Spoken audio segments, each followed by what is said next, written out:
welcome in. First to the floor, Ben Vallis here, along with Jake Eisenberg. Our first instant reaction of the season. The Celtics win by not as much as we'd hoped midway through the game, but quite a lot. And Jake, welcome. I didn't realize how much I needed this in my life. Just like a fat Celtics win. It was nice. It was really nice to have the fellas back in our lives. I haven't felt the same level of excitement as the past couple of seasons. Obviously, we experienced the death and slow rebirth of Jason Tatum and the departure of all these guys, but it was really exciting. We have talked so much about Josh Minott and Ugo Gonzalez and Jordan Walsh, Baylor Scheinman and Ugo Gonzalez. It was really, really nice to watch them actually play basketball for the first time in what feels like years, and they won, and it felt good. Are we back?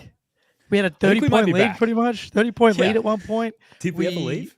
We got up. It's true. Did we ever leave? The title's back home. We got up 53 threes.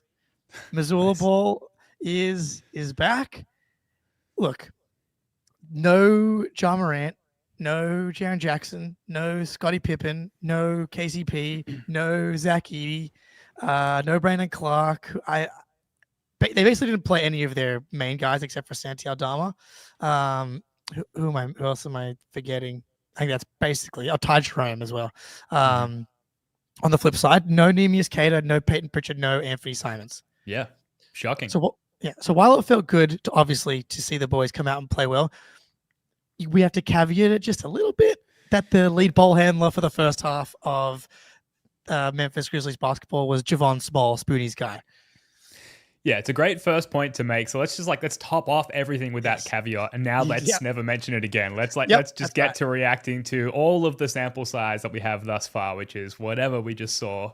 But it's a very notable point, Jake, that it was a very diminished Memphis Grizzlies squad, as seems to be the theme here for the Grizz, unfortunately, just starting off their preseason like critically injured yet again. And I'm sure if it were the regular season, we might be seeing a different lineup there, but that is what it is for the Grizzlies. I think there's like three layers that we can sort of like peel away at here, Jake. There's the team play, like again, reacting to the sample size we have, a lot of talk about a potential change to the way the team would play. We can talk about that holistically. We can get to the primary guys, the Jaylens, the Derricks, Sam Hauser is like definitely a primary guy as well. And then maybe end with like the young guy, high upside audition squad, the Ugos, the Minotts, and that kind of thing, because obviously that's been a huge talking point this offseason. So from a team play perspective, like what did you see that was notably different, if at all?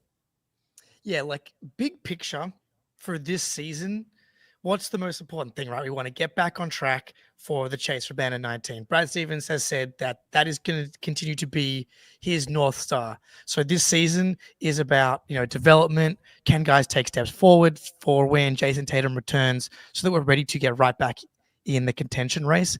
And my big takeaway is at the very minimum, this team is going to have a good enough offensive environment for us to develop guys and help push this thing forward. Defensively, I don't feel like I got a ton of answers today because the Grizzlies just didn't have the offensive creation in order to really stress the defense consistently. But we've talked about the culture. You saw how hard this entire team played, one through what feel like 20 guys played today. You saw how hard they played. We saw the pace. We saw the way guys were crashing the boards, the way the team is looking for each other. I think the team is bought in. Obviously, one preseason game, but we believed this before today as well. And the offensive environment, they could push for a top 10. That wouldn't surprise anybody. And that is important for Tatum coming back and the chase for Banner 19. That's what I took away from today, is that this team at the very minimum is both going to be fun and a good offensive environment for these guys to kind of work on stuff.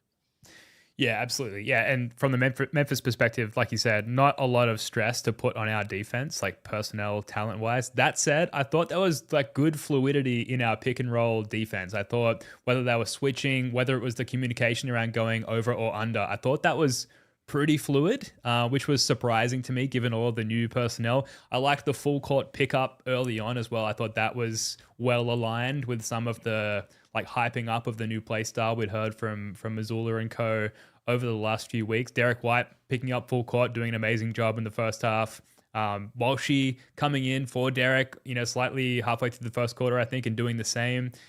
Rebounding, I think, unsurprisingly, going to be an issue. They were calling it out as Missoula was emphasizing the need to rebound on the broadcast, but personnel wise, that's going to be tough. A lot of swiping at the ball, a lot of gambling, jumping into passing lanes, a lot of the aggression that we heard about. So I thought like the play style there was consistent with what we'd heard thus far from interviews from our bigs.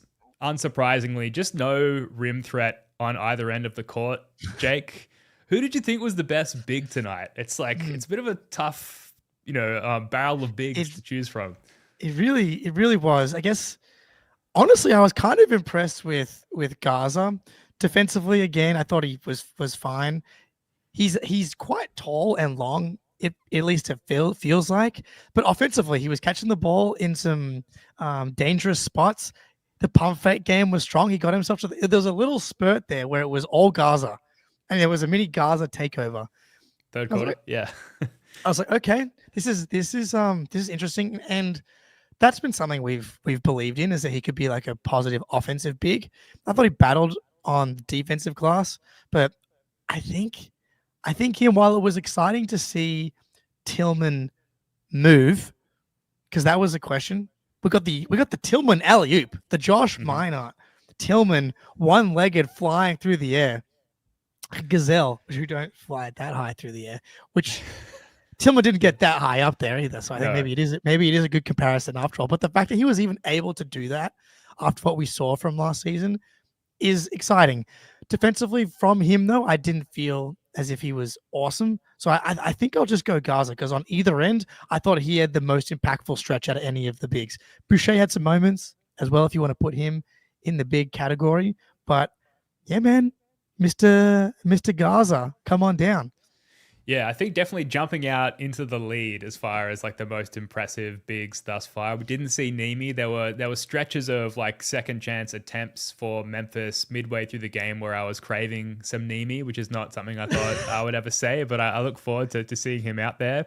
I thought Tillman, like his quick-footedness on defense and his just like the positioning of his body defensively was good, but then his ability to like follow that up with like any sort of rim threat, any sort of like contest, and then subsequently the rebound was like poor, in a word. So a lot left to be desired there, but it's nothing new as far as what we know defensively about Xavier Tillman, but at least putting himself in the right position, which I thought was good. I was surprised by Luka Garza as well. And like first play, Luka Garza, one of the first guys off the bench along with Jordan Walsh, hustle play, like gets that offensive board, kicks it back out for a second chance attempt for the Celtics. So those are the sorts of things that are going to win us over. So that was good to see.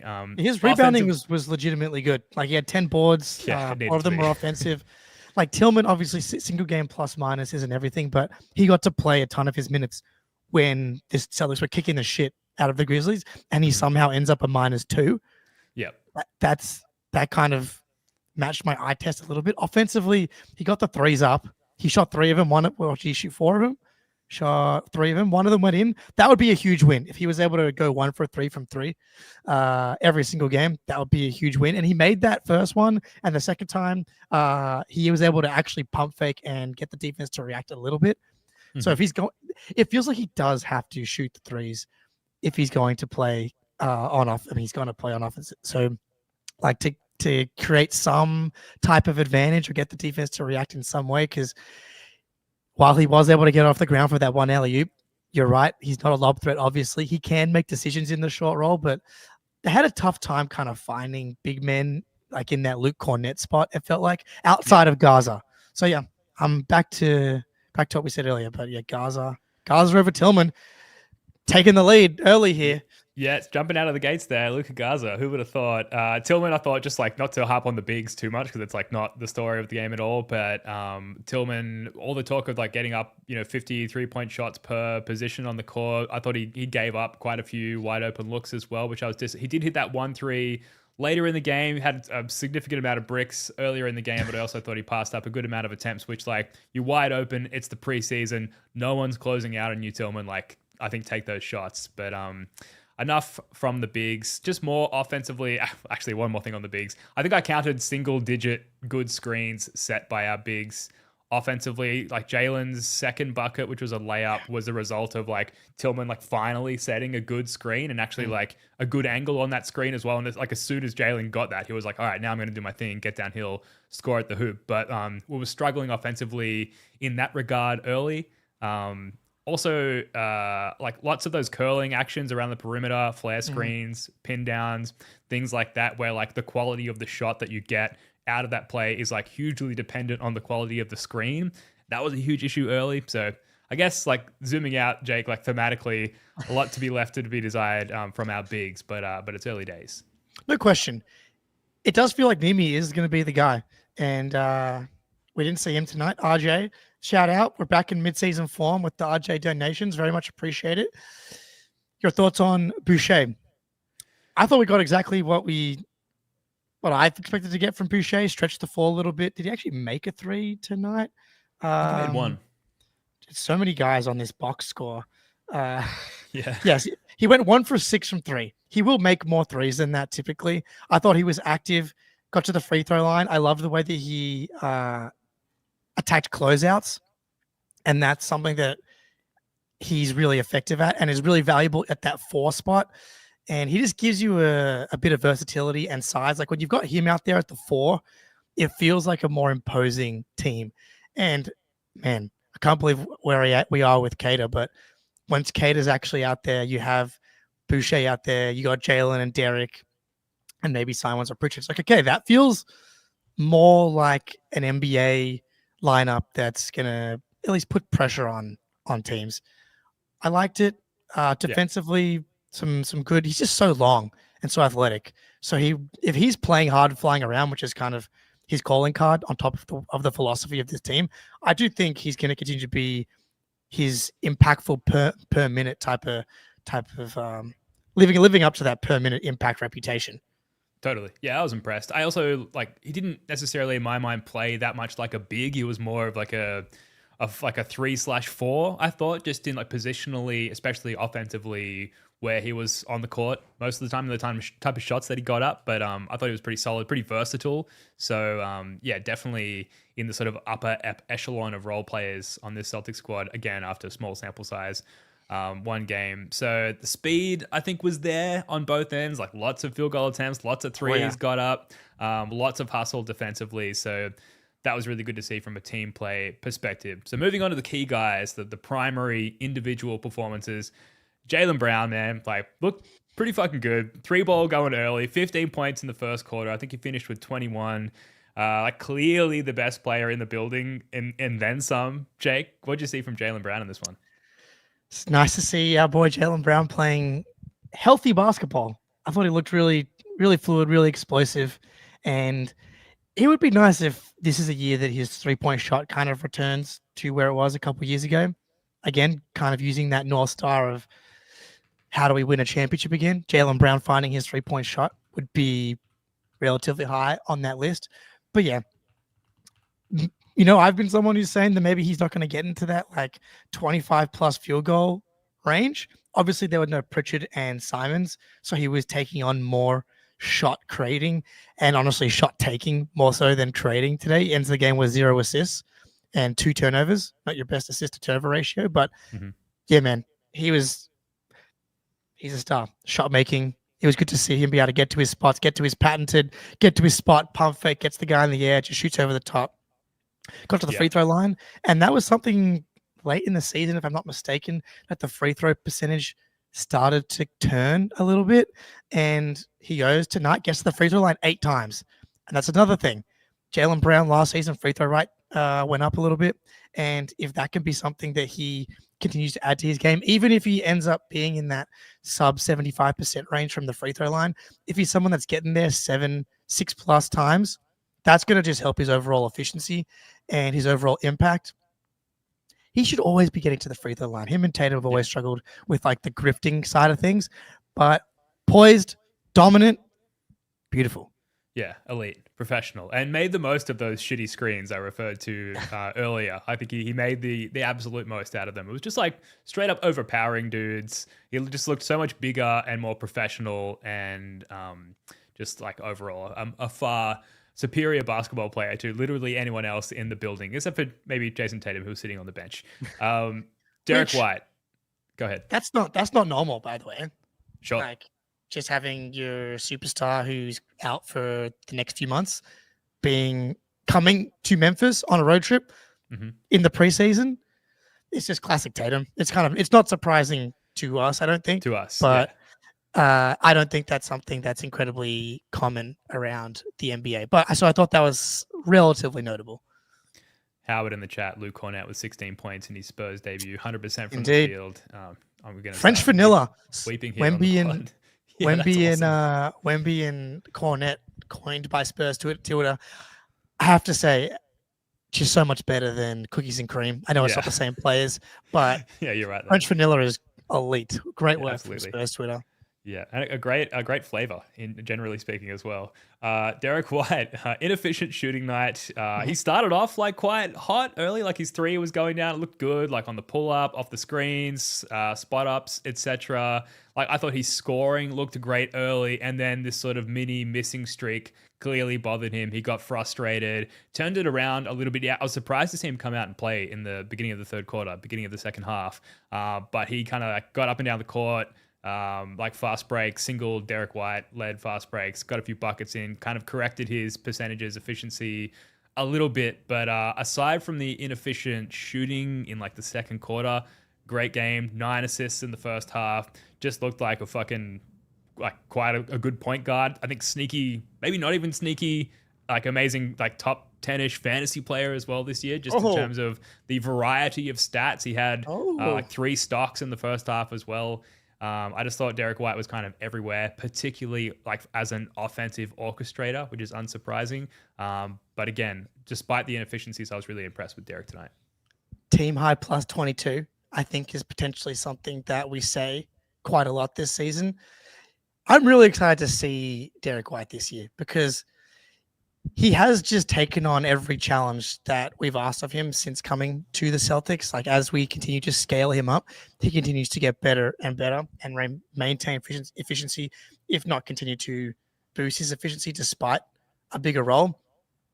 The threes didn't go down as much as we would have liked, but got a ton of really good looks. And I think if we've learned anything for the last couple of seasons, that's something we don't need to worry about when it comes to D White across a full season. He's just become such a good shooter. I loved the way that he was compromising the defense.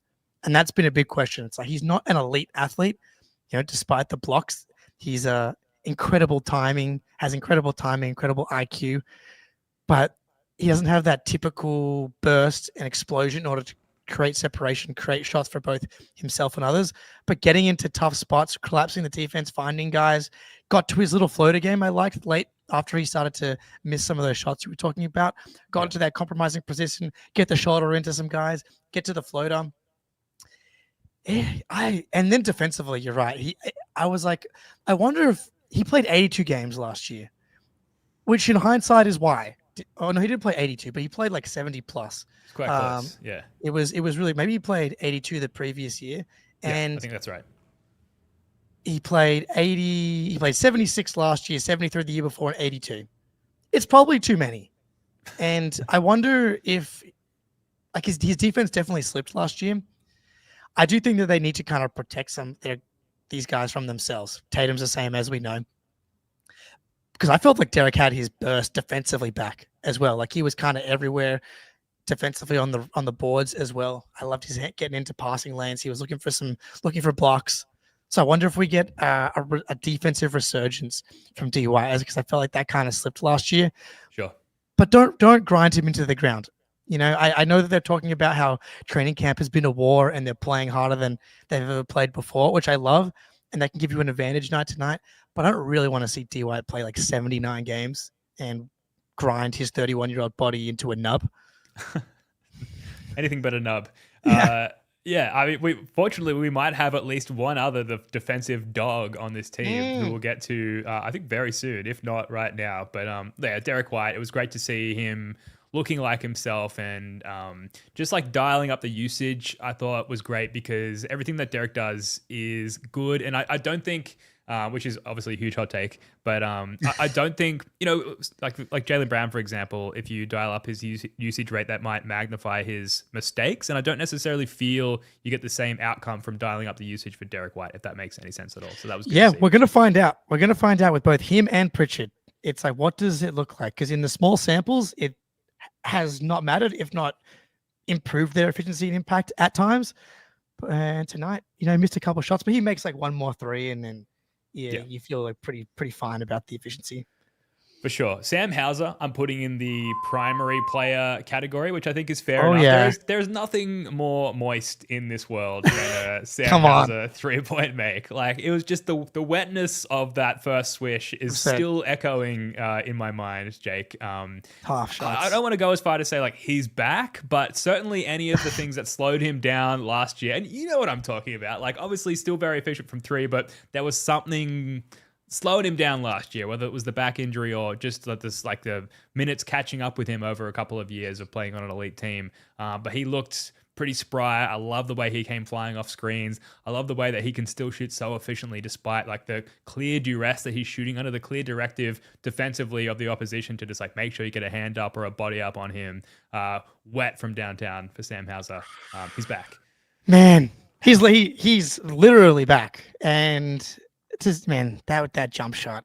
And we put a play in the underrated plays channel in the First to Floor Discord, another indicator that we are fucking back. And I went to go put a Hauser to Gaza play in the first quarter, and guess what? Ben Vallis had already put it in the chat. So that's how you know we're doing well. And the 3-point shot, I mean, the one where he came around the screen and like the in front of the bench in the corner, just nothing but the bottom. And he's got a new look this year. He's got the white t-shirt underneath the jersey, had white tape on the right wrist, which we don't know if it is injury related. So it didn't look injury related considering it was on the shooting wrist and how well he shot the ball tonight. So like, new look Sammy, maybe Sammy buckets, going to more of a college vibe with the looser white t-shirt underneath the jersey. But he's a guy I want to see more from, both from a offensive responsibility point of view. He had a couple of opportunities to get downhill. He had a guy kind of get him late on a block, but he was looking to create for himself, dribble, got the shoulder in, was kind of looking for his patented Samello 6 to 8 foot kind of slow step fadeaway, and the defender came from behind and got him. But I liked the approach. I liked the space that he was able to create on the defender that was primarily guarding him. But yeah, man, that jump. I think the Celtics are going to have enough really good shooters. Like, just him alone getting up 10 threes a game, probably making 4 of them, just like that's just money in the bank for most games every single year, every single game this season. So love to see Sammy Boy back at it today. Yeah, I think that's why we spent so much time talking about the bigs, is like there's still so much perimeter offensive dynamicism with like who we have remaining on this team. And that's without fucking Anthony Simons and Payton Pritchard playing in this one. And that was still plenty of creation, plenty of firepower from our perimeter guys. And Sam Hauser, huge part of that. Derek Wim in the chat, thank you for the super chat. Asks, time to give up on Baylor, which helps us transition to like maybe the most important part of this episode, Jake, of this instant reaction, which I'm calling the cheap upside audition squad. Who's winning? Like, again, like going back to the theme, the approach we use for the bigs, like who's jumping out ahead? We could start with Baylor, whether or not you think he is in the lead or not. I personally do not think he has jumped out ahead, but we've got this squad of like Jordan Walsh, Josh Minott, Ugo Gonzalez, Baylor Scheinman. Maybe you can put Luka Garza there as well, who are in this sort of audition squad of like, who's going to be around when Jason Tatum comes back? Who's going to be the high upside guy who comes to fruition and becomes part of that, Banner 19 squad? And starting with Baylor here to get to the super chat, how do you think he's ranking amongst that squad? Another really uneven game, I thought, from Baylor. Not all good, not all bad. You just want to see him make more shots. Like, how many games do we see like this? He's 3 for 13.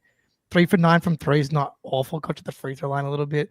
Like, he stuffed the stat sheet. He had that really nice defensive play. Like, in training camp, he talked about how he wants to be a defensive playmaker, an event creator for those that are playing along a nerd Urban Dictionary basketball vernacular. Had a really nice defensive steal, but he made his first 2 threes. I want to say I went 2 for 3 and then went ice cold on wide open shots. And sometimes that happens. But it's like he needs to fucking prove that he can make shots at a high level in the NBA, or he's just not going to be an NBA player. And it's not just the making of catch and shoot shots. Like when he came into the league, we comped him to his like high-end outcome being Joe Ingles. And things really went to shit for him today when Jaylen, he was basically asked to run the show while being surrounded by the deep bench. And that's when the lead started to dwindle. Similar to Summer League, it's asking him to play a role that he is never going to play in the NBA. So I do not want to kind of ding him too hard for that. But at the same time, I didn't think he was incredible in the minutes when he was out there with the other guys. It was good to see him make those 2 big threes. It's like, yes, you have to make some of these shots to be effective. Defensively was fine. He battled on the boards, which I love. He might be ahead. We'll get to Walsh. I thought maybe, he was looking really good, but he left with an injury. I wouldn't say anyone has really jumped out to a commanding lead so far. All these guys had their moments, but a few of them also had their bad moments as well. Yeah, Shyman, was sniping early. If I'm nitpicking, like I didn't necessarily like the shot IQ. Like I didn't, even though he had some nice, sexy makes, I was like, that's not the shot right there, mate. But look, he hit a couple early and one deep one. He had a really nice corner crash for a tip out for a second chance possession as well, which there was a lot of second chance possession generation, and Shyman was pretty active there. Active hands defensively as well, which is somewhat thematic across the whole squad tonight, but it was good to see that from Baylor Shyman as well. There was one sort of like tandem defensive player with Ugo, which we'll get to, where Ugo like recovered and got back for the semi block, which led to the jump ball, but it was Shyman's active hands, and Spoonie already posted this on Twitter. That was a huge component of that play.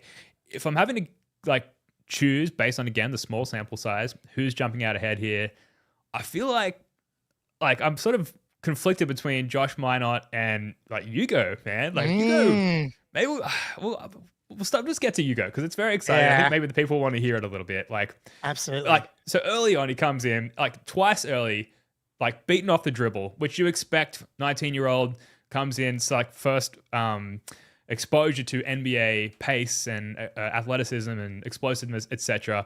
Both times after being beaten off the dribble, recovers and either gets back for the aforementioned strip or for the block. And he had the chase down block later in the game. His first bucket was that layup in transition where he was active defensively and then got straight down the court. Ugo hustle, absolutely. Cameron in the chat. He had a spot up corner 3 off one of Hauser's 2 assists. That was beautiful. Struggled on his drives initially where he got tied up a couple of times, but I thought he kind of like settled in nicely after that. And then the highlight later, like the steal at midcourt where he sort of tipped it up to Minott and then got out ahead for the massive dunk where like he kind of caught a body there. Yeah. And then I thought it was like measured in his reaction too, where he's like, this is just another day at work for 19-year-old Ugo Gonzalez, Jake. So a lot of fun with the first time out with Ugo. He's fucking fun. He's fun. And having a guy that's that young and athletic, he's able to really use that athleticism and frame. Like going, Baylor, I think, is playing just as hard as Hugo. Maybe, I don't know, man. Hugo's fucking playing hard. But Hugo has the length, the size, the hands, and he's athletic as hell. So he's really able, and there's going to be moments, as he said, gotten beaten a couple of times. Like he fouled at half court when the Grizzlies were in the bonus. There's going to be a bunch of those rookie mistakes probably every game. But this is the year to work through those mistakes. And if he's going to give you some of those impact plays, a 3-point shot looked, he take 2 threes today, I want to say. Hugo, man, there's so many guys in this box where he took 2. The one that was the clean look, he knocked down, and the second one was a much like better contest, and he kind of had to shoot over the top of the guy, and it was a massive brick. But the one that was clean, the jump shot looks nice. I think we've been kind of saying, can he beat 33%, 34% in his rookie year? That would be a huge win. He had that chase down block as well, which was awesome, and then he points back saying, "Get that shit out of there." So you're right. It was like the right level of bravado and shit talk. I loved even when he committed that foul. similar to Summer League, he gets so upset with himself. And it was right in front of Joe Mazzulla as well, who like kind of scolded him. And then Hugo, they got that shot of him next to Mazzulla, like right next to each other on the sideline. And Hugo's just like beating himself up about it. And Mazzulla's just kind of like steely-eyed, coaching the game while also coaching up Ugo at the same time. Love that. I really like him, man. I really like him. And when you talk about the upside of these guys, he represents the highest upside just from a pure age, frame perspective. Let me see more. It's similar to Baylor. It's when he's asked to do too much, things can start to go haywire. Like he basically only has the one move when he's going downhill. It's either the Euro or he tried the spin a little bit in Summer League as well, but tried the Euro. Jaylen Wells tied him up. And that either seems to be telegraphed or he doesn't quite have like the contact balance to pull it off yet. Yeah. But when too much dip is put on top of his chip, that is when the chip kind of starts to fall apart a little bit.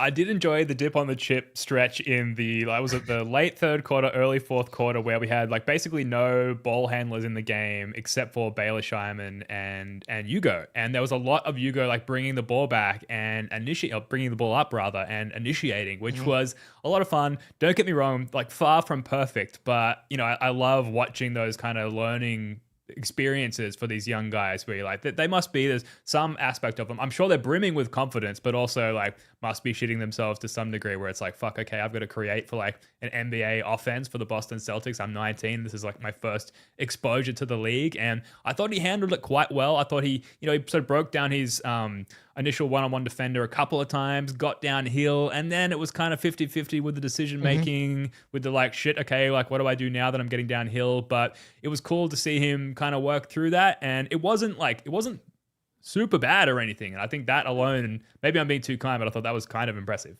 No, dude, he's a 19-year-old rookie who barely played on his team in Europe last year. Sure. Like, I think it's very encouraging, just what we saw tonight. And that's all we're going to hope to see this season is like, there's going to be just wild swings from possession to possession and game to game. But can you just like stack good shit in a row? Like I thought that, compared to Summer League, more controlled. Like he wants to be so active, but you just can't be that active in the NBA. Guys are too good, too athletic. And so he was a little bit more controlled and a little bit more harnessed. And as he gets more comfortable, he's going to start to be able to unleash himself more and more. I'm excited about him. I think there's no reason to not be excited about this dude. Yeah, well, he exceeded my expectations because I thought it was going to be a much, again, it's one game and he'll probably shoot the bed the next game, but it was a much stronger jump out of the gates than I maybe expected for a 19-year-old rookie. So that was good to see. Who else? Like, we'll just rattle off a couple more names here as far as the cheap upside audition squad is concerned. But who else stood out to you? I mean, why not? Minott. Let's get it. So, the dude is athletic and long, and again, knows how to harness and utilize his length and athleticism. He ended up with how many offensive rebounds? 3 offensive rebounds tonight, 7 total, 3 steals, a block, like all the hustle stats. 0 for 5 from 3, and the shot doesn't look especially good. And I know we've kind of said that the shooting indicators are okay. When you look at the totality of what he did at college and in the NBA, it doesn't look like he should be a terrible shooter. And it's one game. I've seen Jason Tatum go 1 for 10 many, many times. It's like, granted, these shot attempts were like a lot of catch and shoot stuff. You wanted to see him get closer on some of them. There was some pretty bad misses out there tonight. And while the hustle is awesome, and that can be impactful in the regular season. If we're, thinking about guys for long term, if his 3-point shot is not going to translate at all or be a thing at all, that's going to be a tough sell in the NBA. But the weak side alley-oop, some weak side, help side defense, that kind of very, very, very Tatum light type stuff. That was something that we wanted to see, and he brought that today. Yeah, I feel like he's at least put his hat in the ring for like potential starting 4 or backup 4. Just the dimensions alone and what he showed in all assets or facets, I should say, rather than the excluding the 3-point shot, which like that thing needs to be completely broken down and built up from scratch. Because from his toes to his fingertips, that thing is 100% broken. I thought that was a especially ugly jump shot, but I want to put that aside because he was really impressive in all other facets aside from the jump shot, I thought. So another, young up-and-coming player on this squad who I thought exceeded my expectations. Again, one game, but Minott was great. It was good to see. Anyone else stand out to you? Walsh got injured in this game, which really was unfortunate. I hope it was just kind of more a precautionary thing, and because if he gets, it's a situation where if he misses the entire preseason, it's going to be hard for him to, get his minutes back potentially, just because everyone's going to be in the flow and the rhythm. But he had one play, and I was like, oh my God, that is what I've been fucking asking for the entirety of his time here. He had a weak side rotation defensively where he deterred a shot at the rim. I'm like, that is it. That's the play where you're utilizing the tools and the defensive intensity and IQ that we heard about coming out of Arkansas. That's it.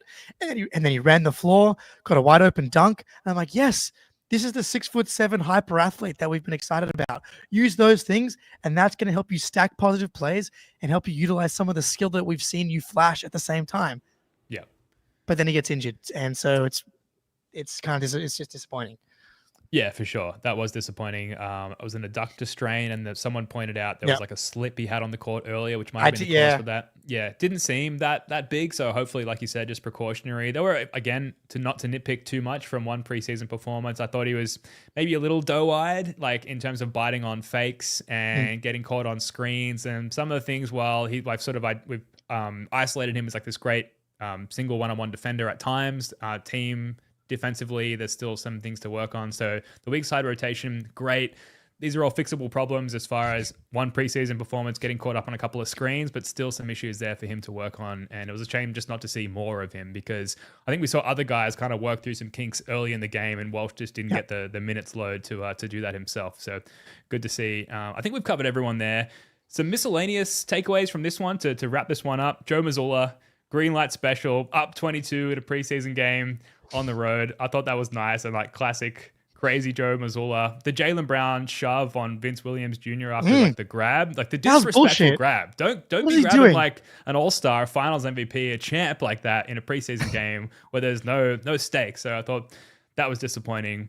And then my other missed takeaway was 3 minutes left in the first quarter. We got kind of a strange lineup. I want to call it the long boy switch everything lineup. We got the Jaylen, Baylor, Walsh, Minott, Tillman. They were switching everything 1 through 5.